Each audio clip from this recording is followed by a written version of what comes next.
karyawannya dalam jumlah ribuan. Mirip rombongan study tour ya. Setiap jam 7 pagi, bebek-bebek di sini mulai keluar kandang untuk diangon, teman.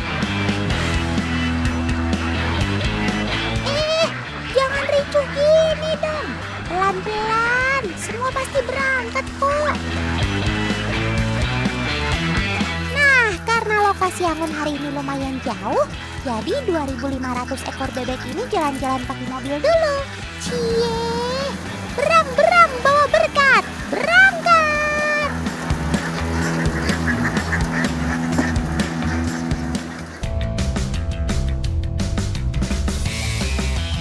Pasukan, langkah tegap maju, jalan. Yo, ayo, yang tertib ya. Jangan sampai temannya terinjak-injak. Ingat, apa tujuan kita datang ke sini? Tepat sekali. Waktunya kalian cari makan sepuasnya. Selain positif dari segi bisnis, ternyata bebek yang diangon itu lebih sehat loh, teman. Karena bebek rutin bergerak dan mengonsumsi makanan organik dari sawah.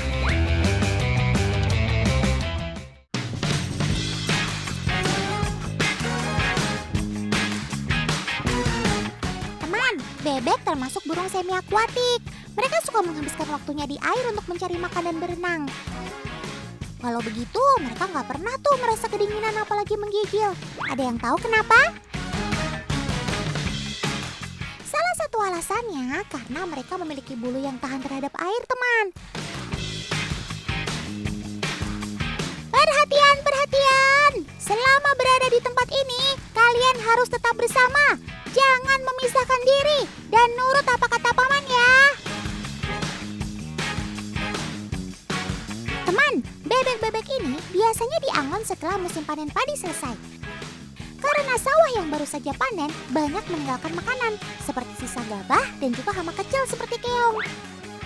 Wah, kalau ini sih konsepnya all you can eat alias makan sepuasnya sob. Teman, sistem angon seperti ini ternyata juga menguntungkan para petani. Karena hama-hama yang ada di sawah akan habis dimakan oleh sobat totan si bebek. Sehingga saat masa tanam tiba, sawah sudah bersih dari gangguan hama. Mantap sob, ini baru namanya saling menguntungkan, bukan saling merugikan. Pasukan, balik kanan, jalan. Wih, gak berasa ya sekarang sudah waktunya pulang ke kandang. Bebek-bebek petelur ini juga nampaknya sudah kenyang, teman. Sama seperti berangkat, mereka terlihat antusias saat digiring pulang oleh Bunda Iin. Ayo, siapa yang kagum melihat kekompakan baris berbaris bebek? Ternyata sifat tertib berbaris ini bukan sifat alamiah bebek. Tapi ini semua karena bebek mempunyai tingkah suka meniru. Mereka akan bersikap seperti yang dilakukan kawanannya, termasuk berjalan dan mencari makan. Maka dari itu, bebek bisa kelihatan sangat kompak. Teman, rasanya kurang afdol ya kalau ngomongin bebek petelur tapi kita nggak lihat telurnya. Let's go tim, meluncur!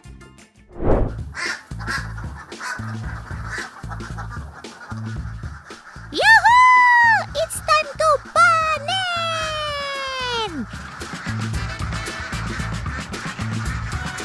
Kali ini Otan bukan mau panen ikan ya, tapi mau panen telur bebek.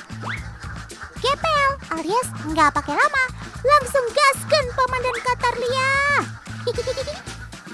Saat panen telur bebek, kita harus berhati-hati teman, karena bisa saja ada telur yang terinjak oleh kaki kita. Saat bertelur, bebek yang diternak akan meletakkan telurnya di beberapa tempat. Hal itu dikarenakan sobat totan ini tidak mengerami telurnya. Salah satu yang menjadi alasannya karena mereka tidak memiliki sayap yang cukup lebar seperti ayam, sehingga telur bisa saja gagal menetas, atau malah jadi membusuk karena tidak bisa mendapatkan suhu hangat yang maksimal. Jadi itulah mengapa bebek-bebek ini lebih memilih tempat yang hangat untuk meletakkan telur-telur mereka. Oh iya, sobat totan ini biasa bertelur saat malam hari teman, karena saat itu bebek merasa lebih aman dan suhu sekitar tidak terlalu panas. sehingga membuat bebek bisa lebih rileks saat bertelur. Bebek akan mulai bertelur pada usia sekitar 5 bulan.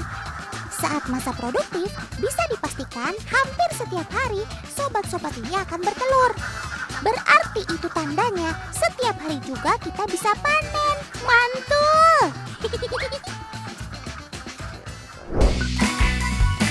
Untuk menjaga produktivitas telur, selain memberi pakan yang bergizi, para peternak juga harus menjaga mood si bebek. Pokoknya jangan sampai stres deh. Soalnya stres dikit, bebek nggak mau bertelur tuh, kan bahaya. Telur bebek biasanya punya ukuran yang lebih besar daripada telur ayam. Tapi setiap telur yang dihasilkan, ukurannya bisa berbeda-beda, tergantung kualitas indukan dan pakan. Nah, ini dia alat pengukur telur bebek, teman. Ukuran paling besar termasuk kategori A, ukuran sedang B, dan yang kecil ukuran C. Telur bebek paling besar umumnya memiliki berat sekitar 70 gram. Sehat-sehat ya kalian semua, supaya bisa menghasilkan telur-telur yang gede dan berkualitas. Cakep! Oh ya teman, telur bebek ini bisa diolah menjadi ragam makanan. Tapi yang paling populer adalah endok asin alias telur asin. Telur asin ini punya banyak penggemar karena punya rasa yang enak dan juga lezat. Apalagi kandungan nutrisi dalam telur bebek udah gak diragukan lagi karena memiliki nutrisi yang lebih tinggi daripada telur ayam. Tapi Otan sangat menyayangkan nih karena di pasaran banyak beredar telur asin palsu. Tentu ini sangat merugikan konsumen, tidak hanya soal rasa, tapi juga bisa membahayakan kesehatan bagi yang memakannya. Tidak semua orang bisa membedakan antara telur asin palsu dengan asli, teman. Kalau nggak percaya, Otan mau kasih blind test nih untuk kalian. Di antara telur asin ini, manakah yang asli? Jawabannya, yang sebelah kiri telur asin asli dan yang kanan telur asin palsu. Kalian tahu nggak perbedaannya di mana? Coba perhatikan cangkangnya deh. Keduanya punya warna yang sedikit berbeda. Telur asin palsu terlihat lebih biru tapi tidak merata. Sedangkan telur asin asli biru muda tanpa bercak. Nah, kalau kita buka, bagian kuning telurnya juga beda banget tuh. Telur asin palsu lebih oranye, sedangkan yang asli berwarna kuning pucat. Setahu Otan, dalam proses pembuatan telur asin itu menggunakan abu gosok atau tanah liat. Tapi kok yang satu ini disuntik-suntik segala sih? OMG, ternyata inilah asal-muasal si telur asin palsu itu, teman. Loh, telur yang dipakai juga bukan telur bebek, melainkan telur ayam. Wah, ini sih dari awalnya saja udah nggak bener ya. Selidik demi selidik, para pelaku menggunakan cairan cuka untuk merendam telur ayam. Perendaman ini nantinya akan mengubah warna cangkang telur ayam menjadi lebih putih. Itu cairan apa, Pak? Ini tuh campuran air cuka sama air bahan kimia gitu buat ngeputihin telurnya. Tuh. Tunggu. Cangkang telur bisa diwarnain. Otan gak salah denger kan? Kok bisa-bisanya sih sampai segitunya? Dan yang makin Otan gak habis pikir, ternyata bahan yang digunakan itu adalah pewarna berbahaya. Kan kalau pakai pewarna makanan aja nggak bisa. Nggak akan nempel kalau bagian luar. Kalau yang ini baru pakai pewarna makanan. Ya ampun, pewarna tekstil kan sangat berbahaya bagi tubuh karena bisa menyebabkan kanker atau bahkan kematian. Kalau Otan hitung nih, satu butir telur ayam seharga Rp1.500, sedangkan satu butir telur bebek sekitar Rp3.500. Berarti keuntungan si oknum nakal ini bisa sampai 2 kali lipatnya. Waduh! Keuntungan besar inilah yang menjadi alasan para pedagang lebih senang menjual telur asin palsu daripada yang asli. Karena penggunaan telur ayam terhitung jauh lebih murah, sementara pewarna juga bisa didapatkan dengan mudah dan murah. Kok disuntik lagi sih? Itu apa lagi? Ini dikasih garam, Neng. Soalnya kalau ngikutin telur asin yang bener tuh lama nungguin semalaman. Ya ampun, fix, ini sih semuanya penipuan. Dari bahan telurnya, warnanya, sampai rasa asinnya juga palsu. Sungguh terlalu. Teman-teman, mulai saat ini kalian harus lebih waspada ya. Jika menemukan ciri-ciri telur palsu seperti ini, sebaiknya jangan dibeli. Ingat, kesehatan kita jauh lebih berharga. Wih, ada beberapa telur nih. Enaknya direbus atau didadar ya. Eits, ini bukan buat dimasak ya teman. Tapi telur-telur ini mau kita uji coba siapa yang punya cangkang terkuat. Apakah telur bebek, telur ayam, atau telur puyuh? Cara pembuktiannya adalah dengan melunakkan si cangkang menggunakan cairan cuka teman.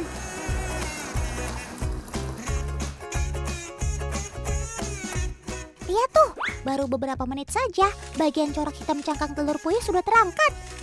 Oke, biar lebih yakin lagi, kita nyalain stopwatch dan tunggu seharian. Nah, ini dia hasil perendaman 3 telur dengan cuka teman. Semua cangkang yang tadinya keras berubah jadi elastis.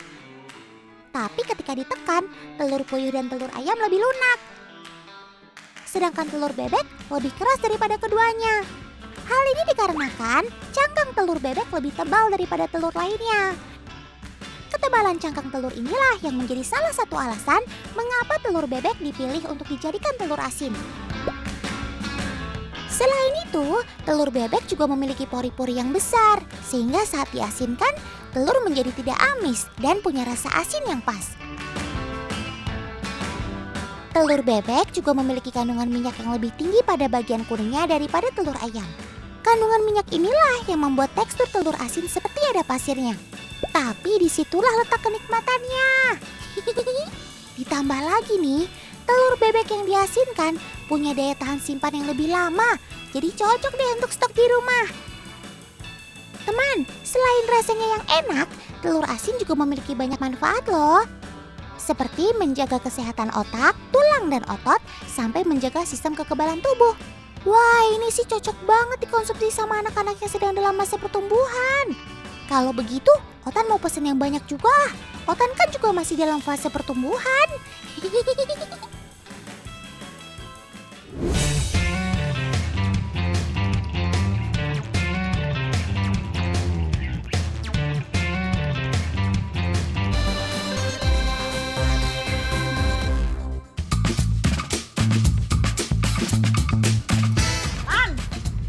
Kolam ikan mas seluas ini bisa menampung ikan mas seberat 1 ton. Wow. Otan bantuin hitung ya, Bun. 1, 2, 10, 50. Wah, banyak banget. Otan nyerah, Bun. Oh iya, panen ikan mas ini disesuaikan dari permintaan pasar, teman. Jadi tidak selalu menunggu ukuran jumbo untuk memanen sobat Otan ini. Nan, panen ikan emas di sini biasanya sekilo isi 3 ekor. Seperti ini nih, Tan. Nih, ini ukuran konsumsi. Ayo, siapa sih yang gak suka sama ikan mas? Otan kasih tahu ya, sobat Otan ini punya manfaat menurunkan resiko penyakit jantung loh. Kandungan omega 3 pada ikan mas mampu mengontrol detak jantung agar tetap normal. Keren kan? Nan, ikan emas itu punya nama lokal tombro. Ikan tombro ada 2 jenis, Tan. Ada yang merah, ada yang hitam.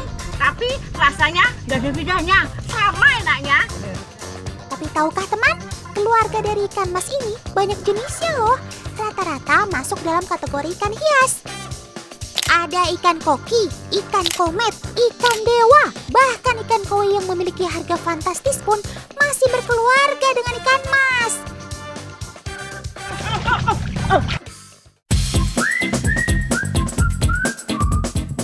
Setelah dipanen, ikan mas nggak langsung menuju ke pasar teman, tapi melalui tahap karantina terlebih dulu.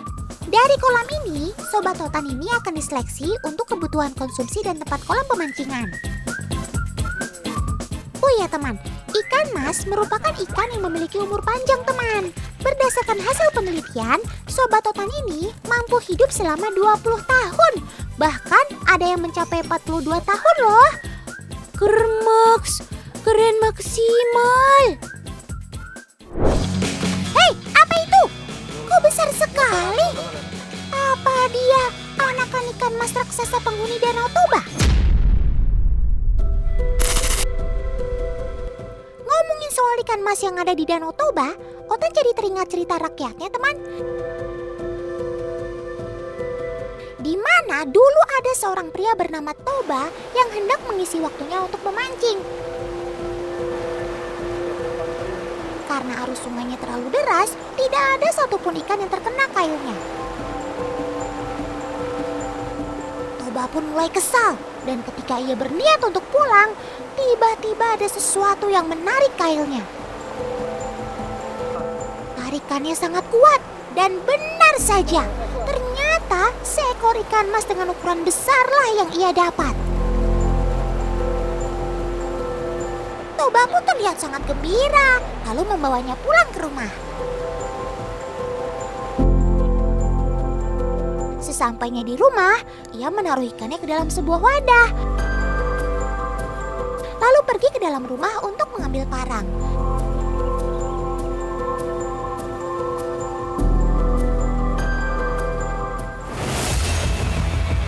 Toba yang kegirangan seketika terkejut melihat sesosok wanita cantik tepat di mana ia menaruh ikan mas tersebut.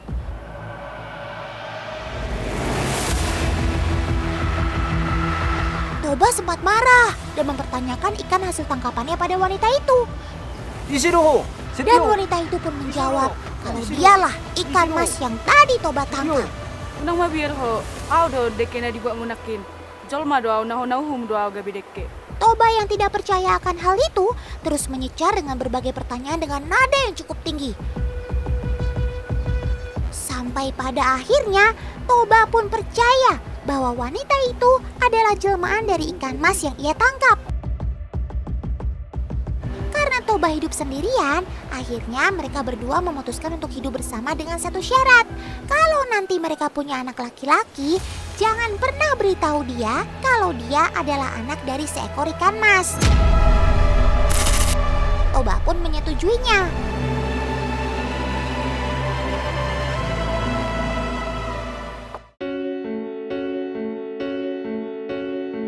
Setelah bertahun-tahun bersama, akhirnya mereka dikaruniai anak laki-laki tampan bernama Samosir.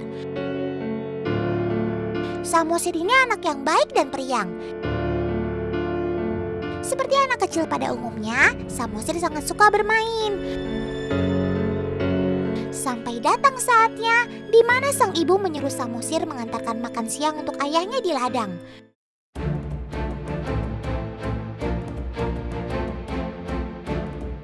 Di dalam perjalanannya, Samosir sering sekali berhenti sejenak untuk sekedar bermain sampai ia lupa waktu.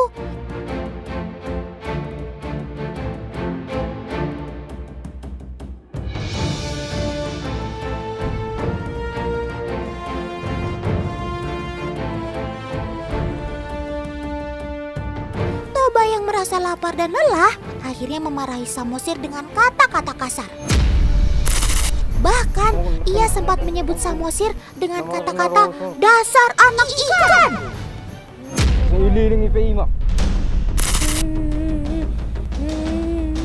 Samosir yang mendengar kata-kata tersebut lalu menangis dan pulang ke rumah. Sampainya di rumah, Samosir mempertanyakan kepada ibunya, apa benar dia anak dari seekor ikan mas? Sang ibu pun mencoba menenangkan Samosir yang terlihat sangat sedih. Karena Toba sudah ingkar janji, akhirnya alam pun marah. Terlihat suara gemuruh air dan juga kilat menyambar di mana-mana. Sampai akhirnya terjadilah banjir dan badai besar yang menenggelamkan sebagian wilayah di sana. Dan membuat sang ibu kembali berubah menjadi ikan mas.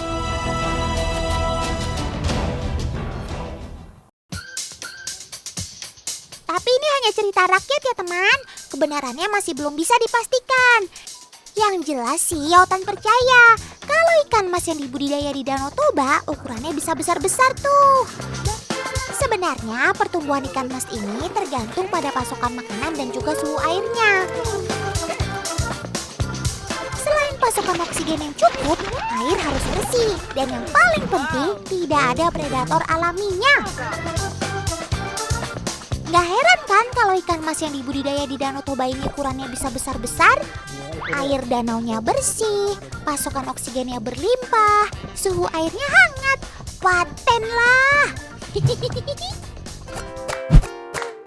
Ngomongin ikan mas, ikan yang satu ini memang tidak bisa dipisahkan dari acara adat orang Batak. Biasanya mereka menggunakan ikan mas untuk diolah menjadi arsik. Arsik adalah salah satu masakan khas Batak Toba yang biasa disajikan dalam beberapa acara adat seperti pernikahan dan juga kelahiran. Bagi masyarakat sekitar, ikan arsik ini merupakan simbol karunia kehidupan dan juga keberkahan. Biasanya ikan mas yang digunakan adalah ikan mas betina yang sedang bertelur. Hal ini bertujuan agar mereka yang berpasangan dapat bersatu dan dapat segera mendapatkan momongan.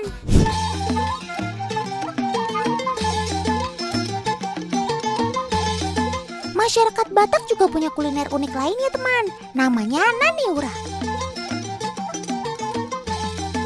Ini dia sashiminya orang Batak. Ya, kuliner naniura ini menggunakan ikan mas mentah tanpa dimasak. Hanya dibersihkan dari jeroan, sisik dan durinya aja. Betul-betul tidak direbus, tidak diasap, tidak dibakar ataupun digoreng. Cukup diasam dengan bumbu rempah-rempah. Dalam filosofi masyarakat Batak, ikan mas adalah simbol berkah kehidupan dan hidup rukun damai bersama, seperti ikan mas yang hidup bergerombol. Eits, tapi ikan masnya ini adalah jenis ikan mas koba asli Danau Toba yang terkenal tidak amis teman. Dulunya masakan ini adalah hidangan untuk raja-raja dan hanya orang tertentu yang bisa memasaknya. Istimewa kan? Ikan yang digunakan juga awalnya ikan Batak. Namun, seiring berjalannya waktu, ikan mas kemerahan ini jadi pengganti favoritnya.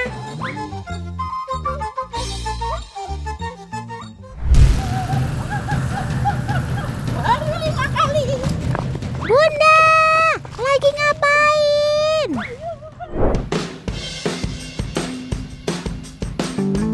Ide Bunda, pakai pamer-pamerin. Autan jadi ngiler nih, ayo tanggung jawab. Tapi ini masakan apa sih Bun? Nih Dan, ikan tombro bumbu rujak. Nih, menggugah selera ya Dan. Warnanya cantik, merah merona. Wah, pokoknya enak Dan. Mau tahu cara bikinnya? Cus, nggak pakai lama ya Bun. Teman-teman di rumah juga udah nungguin nih pastinya. Asik. Pertama Dan, ikan masnya digoreng setengah matang dulu. Baru nih Bunda bikin bumbunya. Jadi setelah bumbu matang dan mengeluarkan aroma wangi, baru ikan masnya dimasukkan gitu. Yakin cuma gini aja nih Bun? Ah, kalau begini sih gampang banget ya teman.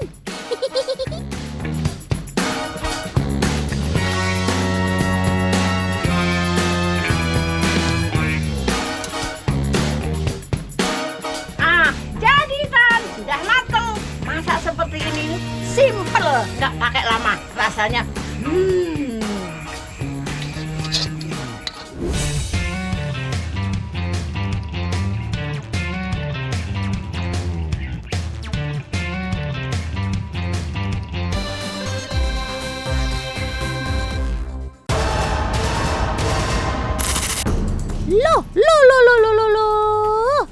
Kok bisa sampai jatuh gitu, Sob? Lagi ngantuk ya kamu? Atau jangan-jangan lagi mimpi di siang bolong? Pertanda kurang baik nih, Sob. Kamu kan belum bisa terbang. Gimana caranya biar bisa kembali ke atas pohon?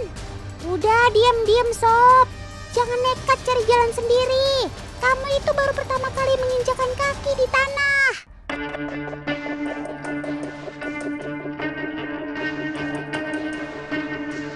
Tuh kan? Otan bilang juga apa? Jadi bingung sendiri kan? Tolong! Ada yang bisa bantu Sobat Otan? Tolong! Sobat Otan lagi tersesat. Aduh Sob, mereka bukan tempat untuk kamu minta pertolongan. Jangan Sob, jangan! Kenakan kamu. Bagi si induk ayam, kedatangan kamu jelas sebuah ancaman. Apalagi yang kamu deketin anak-anaknya.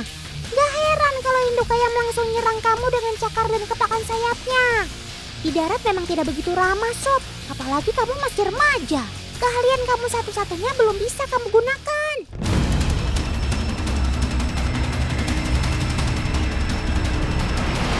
Hei, Paman! Jangan! Lepaskan Sobat Otan! Jangan macam-macam ya. Otan panggil warga sekitar loh. Ayo, lepaskan dia.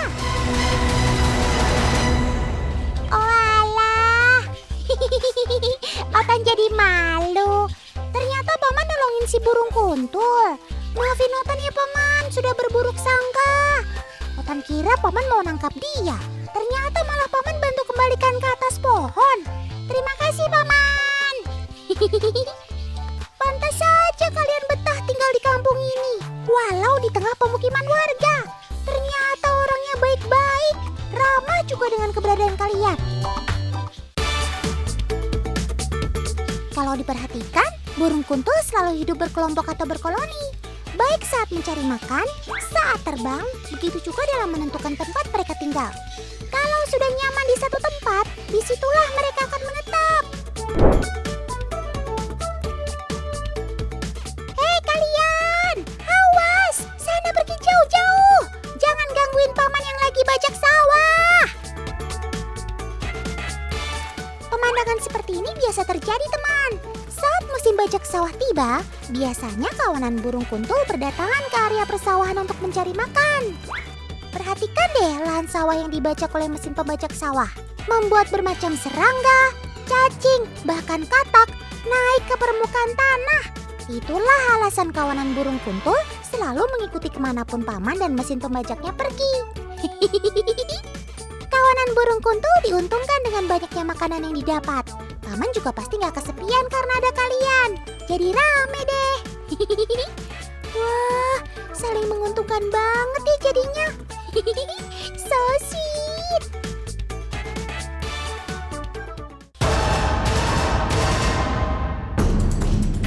Wah, yang bener nih burung kuntulnya digoreng.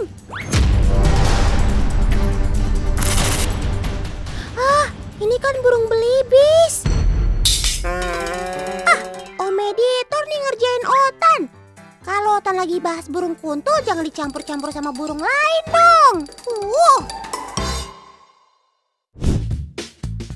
Ngomong-ngomong, burung kuntul sebanyak itu kok nggak ada yang ditangkap warga buat jadi bahan makanan ya? Kan sama-sama burung. Buat yang penasaran, nih Otan bisikin alasannya. Jadi, rupanya ada mitos yang melekat sama si burung kuntul ini. Mitos baiknya, kawanan burung kuntul ini dipercaya akan membawa keberuntungan bagi pemilik pohon tempat mereka bersarang teman. Tapi mitos buruknya, si burung kuntul akan mendatangkan kesialan bagi siapa saja yang makan dagingnya.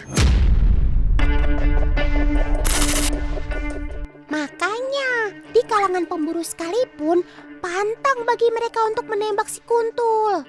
Wah, beruntung juga ya kalian. Dengan adanya mitos ini, keselamatan hidup kalian terjamin. Makanya mereka hidup bebas dengan aman dan nyak. Awas! Oh my god, secepat itu. Gak ada angin, gak ada hujan, bagai petir di siang bolong. Tiba-tiba saja kamu dimangsa si musang.